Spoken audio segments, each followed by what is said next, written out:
রোজাদারকে তৃপ্তি সহকারে খাওয়াইয়া আপনি হাউজে কাউসারের পানি রাসূলের কাছ থেকে নিতে পারেন। নবী বলছেন আমার রোজাদারকে যদি তুমি তৃপ্তি সহকারে খাওয়াও তো কিয়ামতের মাঠে আমি তোমার হাউজে কাউসারের পানি পান করাবো। এক পেয়ালা পানি পান করাইলে জান্নাতে যাওয়ার আগ পর্যন্ত পানির কথা মনে থাকবে না। এবার চিন্তা করুন, রোজাদারকে ইফতার করাবেন, অত্যন্ত বরকত সওয়াব। এই মাহে রমজান আপনি খুঁজবেন, একটা ফরজ যদি করেন অন্য মাসে 70টা ফরজের সওয়াব। এই মাসে আপনি যদি একটা নফল করেন অন্য মাসে ফরজের সওয়াব। এই মাসে যদি আপনি দান করেন, রমজান ছাড়া 1 টাকা দান করলে 700 গুণ সওয়াব, কিন্তু রমজানে দান করলে অগণিত সওয়াব। নবী বলছেন as-সাওমু লি ওয়া আনা আজজি বিহি, আল্লাহ বলেছেন রোজা আমার জন্য এবং আমি প্রতিদান আমি আল্লাহ নিজেই। আমার দিকে তাকান, রমজানে এত পরিমাণে বরকত সওয়াব আল্লাহ পাক নিহিত করে রাখছেন। এই জন্য রাত জেগে জেগে রমজানে যারা কোরআন পড়বে, আল্লাহ নবী বলেন এই কোরআন কিয়ামতের ময়দানে তারে সুপারিশ করিয়া আল্লাহর জান্নাতে নিয়ে চলে যাবে। একবার জোরে বলা যাবে আল্লাহু আকবার। এই যে মাদ্রাসা,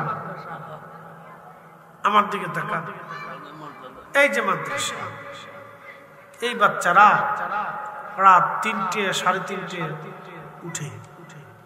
উঠে ওরা কোরআন হাতে নেয়। আপনি আমি তখন ঘুমাই। এই কোরআন পড়তে পড়তে সকাল 9টা পর্যন্ত পড়ে, 4টে খাইয়ে আবার বিশ্রাম করে, 12টা 12:30টার সময় উঠে আবার গোসল করে কোরআন হাতে নেয়। একবারে আসর পর্যন্ত পড়ে। আসরের পর থেকে মাগরিব পর্যন্ত একটু খেলাধুলা করে, মাগরিবের নামাজটা পড়িয়ে কোরআন হাতে নিয়ে খাবার খাওয়ার আগ পর্যন্ত ওরা কোরআন পড়তে থাকে। মাঝখানে এশার নামাজের বিরতি। এই যে একটা না কোরআন ওরা পড়তেছে আর সিনার ভিতরে জমা করতেছে, পড়তেছে আর জমা করতেছে, পড়তেছে আর জমা করতেছে, পড়তেছে আর জমা করতেছে। যারা এই মাদ্রাসাটা দিল, যারা এই মাদ্রাসা পরিচর্যা করল, যারা মাদ্রাসায় অর্থ দিল, যারা এই সর্বনাশ, ও বড় বড় মুসল্লিকের জ্বালা যন্ত্রণায় অস্থির। আচ্ছা থাক ওরা বুঝে নিয়ে আসেন, নিয়ে আসেন, নিয়ে আসেন, স্টেজে নিয়ে আসেন। আসো আসো, ওরা আনন্দ পেয়েছে, ওরা আজকে ঈদের মতো খুশি, বিরাট খুশি। দাদার পকেট, চাচার পকেট, মামার পকেট আর মার আসল যা আছে ঘুরে কেটে লইয়ে সব দোকানে ঢুকতেছে। আমার দিকে তাকা। তাহলে এই মাদ্রাসাটা যারা দিল, যারা পরিচর্যা করলো, যারা খেদমত করতেছে, কিয়ামতের ময়দানে কি কোরআন শরীফের সুপারিশ তাদের নসিবে হবে না? এই মাদ্রাসাটা যারা বানাইছে, টাকা পয়সা দিচ্ছে, নাকি চেয়ারম্যান মেম্বারকে যারাইব না, দুনিয়ার টেন্ডার মেন্ডার তাদের জন্য আইব?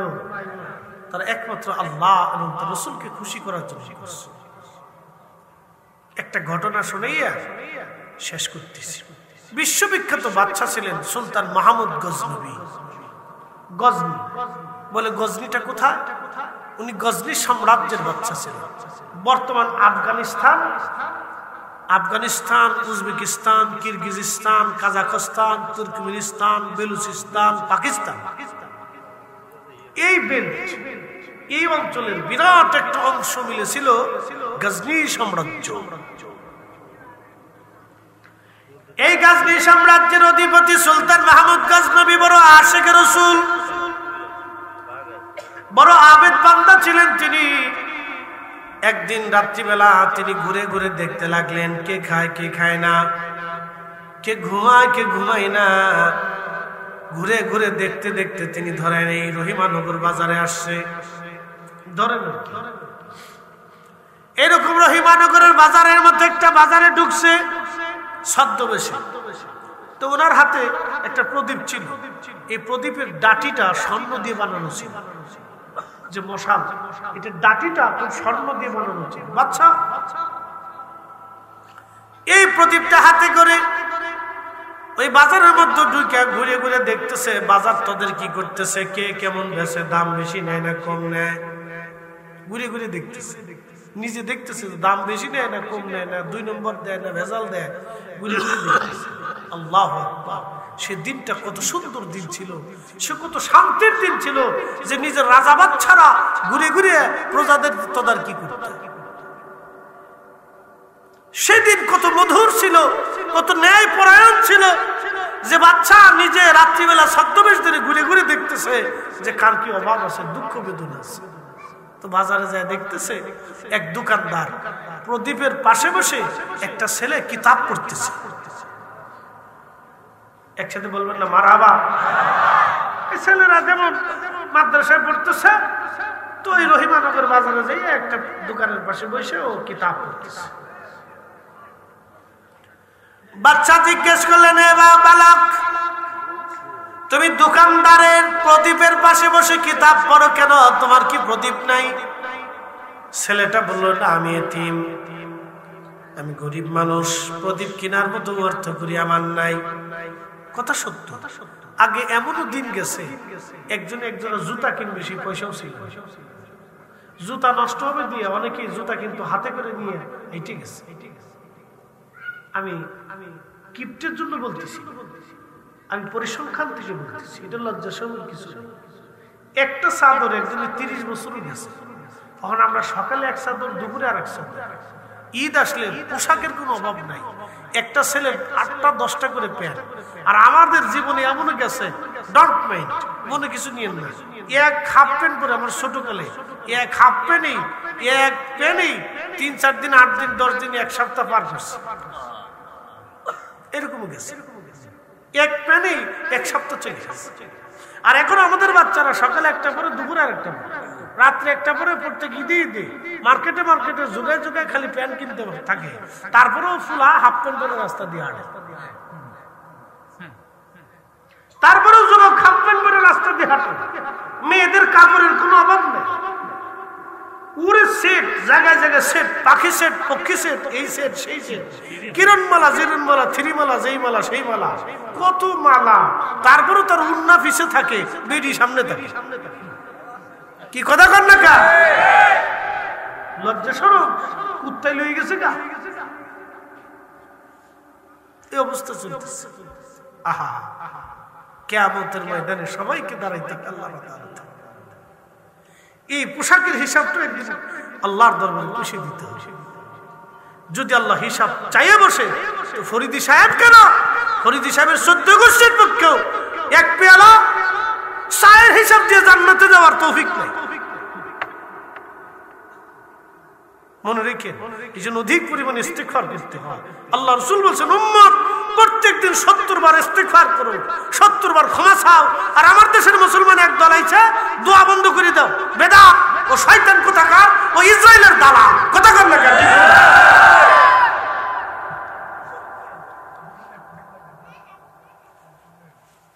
ইসরায়েলের দালাল হইছে আমার দেশে। হযরত সুলতান মাহমুদ গজনবী রাহমাতুল্লাহ আলাইহি ছেলেটাকে ডাক দিয়ে বলতেছে, বাসারে তোমার কি প্রদীপ নাই? ছেলেটা ডেকে বলল, আমি এতিম মানুষ, গরিব দরিদ্র, প্রদীপ কেনার মতো পয়সা নাই। আমি এই দোকানদারের প্রদীপের পাশে বসে বসে আমি কিতাব পড়ি। সুলতান মাহমুদ গজনবীর হাতে তখন স্বর্ণের প্রদীপ। দাঁড়ায়া তখনই চিন্তা করলেন, হায় আল্লাহ, কিয়ামতের ময়দানে আমি আমার রাসূলের সামনে কেমনে দাঁড়াবো? আল্লাহু আকবার। চিন্তা আসলো যে আমি আল্লাহ রাসূলের সামনে কিয়ামতের ময়দানে কেমনে দাঁড়াবো? আমার স্বর্ণের প্রদীপটা, আমার প্রদীপটা স্বর্ণের দিয়ে তার বাটল তৈরি করা হয়েছে, আর একটা তলবে ইলম আজকে প্রদীপবিহীন অন্যের প্রদীপের আলো হাওলাত করে কিতাব পড়তেছে। আমার রাসূল যদি কিয়ামতে জিজ্ঞেস করে, মাহমুদ গজনবী তুমি স্বর্ণের প্রদীপ নিয়ে পথ চলছো আর আমার তলবে ইলম সেই দিন দুনিয়ার একজনের প্রদীপের আলো হাওলাত করে কিতাব পড়ছিল, আমি রাসূলুল্লাহর সামনে কি জবাব নিয়ে, কি মুখ নিয়ে সামনে দাঁড়াবো?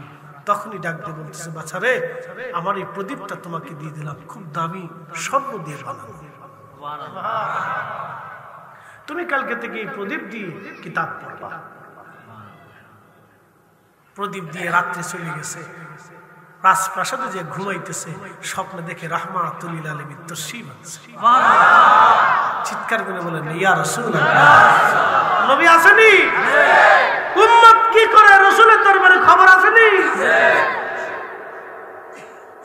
আল্লাহ রাসূলের দরবারে খবর চলে গেছে। প্রিয় নবীজি তশরিফ রেখে বলতেছে, সুলতান মাহমুদ গজনী বলতে ইয়া রাসূলুল্লাহ, এই নালায়েকের ঘরে রহমতের নবী, দুজাহানের বাদশা নবী তশরিফ আনছে, কি খেদমত করব ইয়া রাসূলুল্লাহ। নবীজি বলতেছেন, মাহমুদ গজনবী সুসংবাদ দেওয়ার জন্য আসছে। তুমি আজকে রাত্রিবেলা আমার এক তলাবাকে স্বর্ণের প্রদীপ দিয়ে তুমি সম্মান করছো, তুমি তারে সম্মান করো নাই, মূলত আমি রাসূলুল্লাহকে সম্মান করছি। যাও, আমি নবী তোমার জন্য দোয়া করে দিয়ে গেলাম, দুনিয়াতেও আল্লাহ তোমার সম্মানিত করবে, আখিরাতেও আল্লাহ তোমার সম্মানিত করবে। মাদ্রাসা চলবে, কথা কর না কেন? মাদ্রাসা চলবে, মাদ্রাসা চলবে, মাদ্রাসা চলবে, চালাইতে হবে। নিজের বাড়ির সন্তানটারা যেভাবে আদর করেন, বলে কেন আদর করেন? ও আপনার জানাজা পড়াবে, ও আপনার কবর দিবে, ও আপনার ঘরের প্রদীপ জ্বালাবে, ও আপনার সন্তানটা শরীরের অংশ, জেসেমের অংশ, এই মনে করে ওরা লালন করেন, যত্ন করেন, সুমা খান, আদর করেন। এই কত কিছু চাইলেই চাইতে চাইতে ছেলেরা দিয়ে দেন। আপনি একটা বাড়িতে গাছ লাগাইছেন, কারণ ফল দিবে, সকালে পানি দেন, বিকেলে পানি দেন, পরিচর্যা করেন, ছাগলে যাতে না খায় বেড়া দিয়ে দেন, গরুতে যাতে না ভাঙে সেই জন্য তারা যত্ন করেন, তারা আপনি নিরাপত্তা দেন। এই মাদ্রাসাটাকে ওইভাবে গাছের মতো, সন্তানের মতো আদর করবেন। কেন আদর করবেন?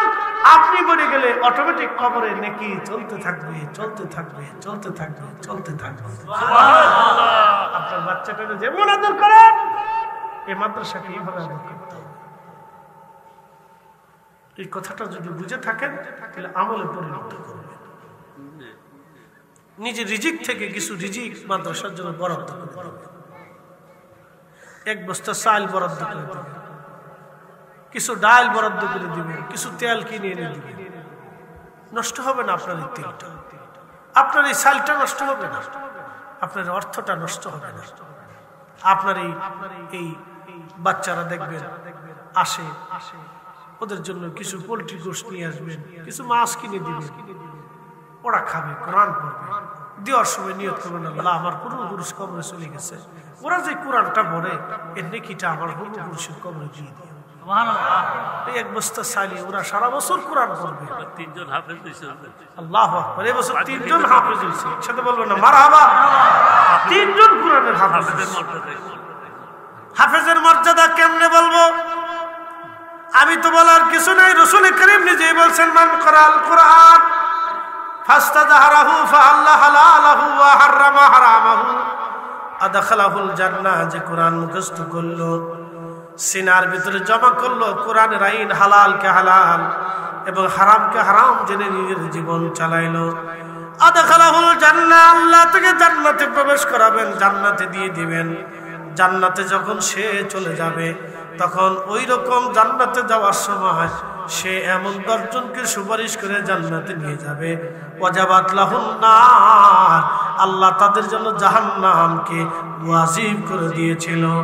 বাধ্যতামূলক তারা জাহান্নামে চলে যাচ্ছে, এমন 10 জনকে এই কোরআনের হাফেজ সুপারিশ করিয়ে কিয়ামতের ময়দানে আল্লাহর জান্নাতে নিয়ে চলে যাবে।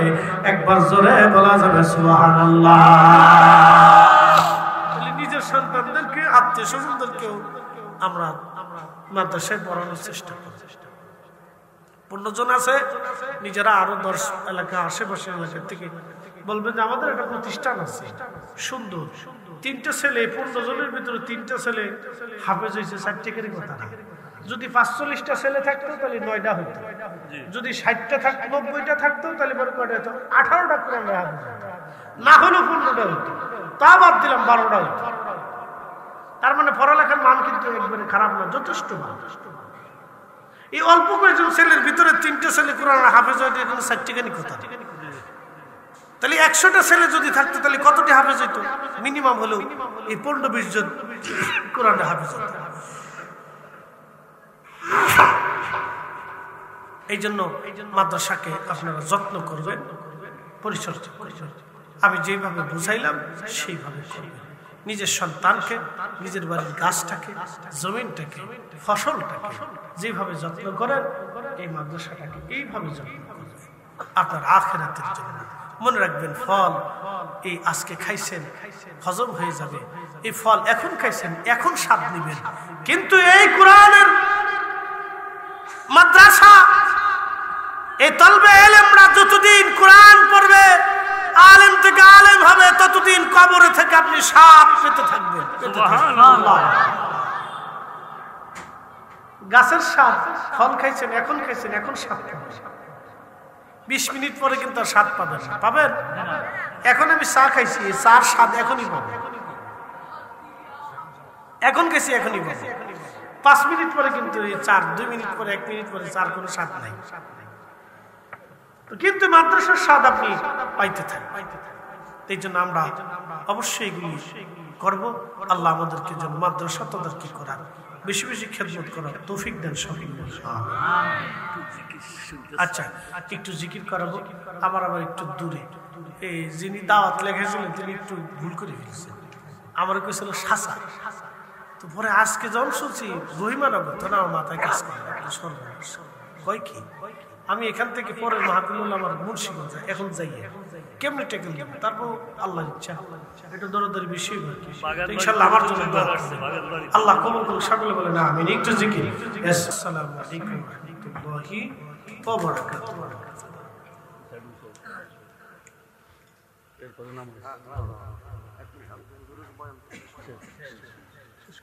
সকলে বলি আলহামদুলিল্লাহ। হুজুরকে অসংখ্য ধন্যবাদ আমাদেরকে কোরআন ও হাদিস থেকে এত সুন্দর আলোচনা শোনানোর জন্য। আমরা হুজুরের জন্য দোয়া করি, আল্লাহ তাআলা হুজুরের নেক হায়াত দান করুন, ইসলামের জন্য আল্লাহ তাআলা সম্মানিত উপস্থিতি। আমাদের মাঝে আজকে মাহফিলের যিনি প্রধান বক্তা, প্রধান মেহমান আমাদের মাওলানা নেসার আহমদ মানদারি হুজুর, তিনি উপস্থিত হয়েছেন। এশার নামাজের পরেই তিনি আলোচনা করবেন। আপনারা এদিক সেদিক না গিয়ে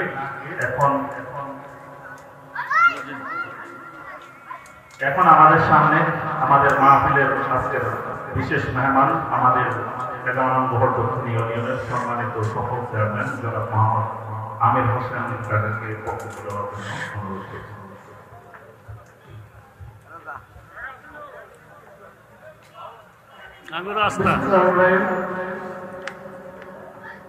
আজকে রাজাপুর সরকারি প্রাথমিক বিদ্যালয় মাঠে মহাপ্রভুকে ইতি মিলাদুল ইসলাম উদযাপন উপলক্ষে রাজাপুর গাউসিয়া আলমিয়া মাদ্রাসা ও ইন্ডিয়া পল্লীকে মহাসম্মেলন ইস্তম এই অনুষ্ঠানের সম্মানিত সভাপতি, সহসভাপতি এবং কিছুক্ষণ আগে যিনি আপনাদের সামনে অত্যন্ত গুরুত্বপূর্ণ আলোচনা করেছেন এবং তিনি হযরত মাওলানা মুফতি শহীদুল ইসলাম সাহেব অত্যন্ত প্রাণবন্ত আলোচনা করেছেন, ইসলামের বাণী আপনাদের সামনে তুলে ধরেছেন। আর আজকে এখানে মঞ্চে এবং অনেক হুজুর আছেন, আমার সামনে বসে আছেন এলাকার তরুণ যুবক ভাইয়েরা, বিশিষ্ট ব্যক্তিবর্গ, সবাই আমার সালাম। আসসালামু আলাইকুম। ওয়ালাইকুম সালাম ওয়া রাহমাতুল্লাহ। আমি জানি আপনারা কেন কিছু নজর করছেন, এটা আমার বোধগম্য নয়।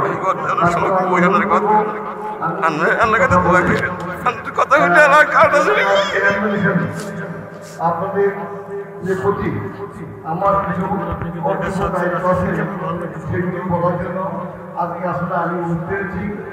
আমি চেয়ারম্যান হয়েছি আজকে 2 বছর হয়েছে।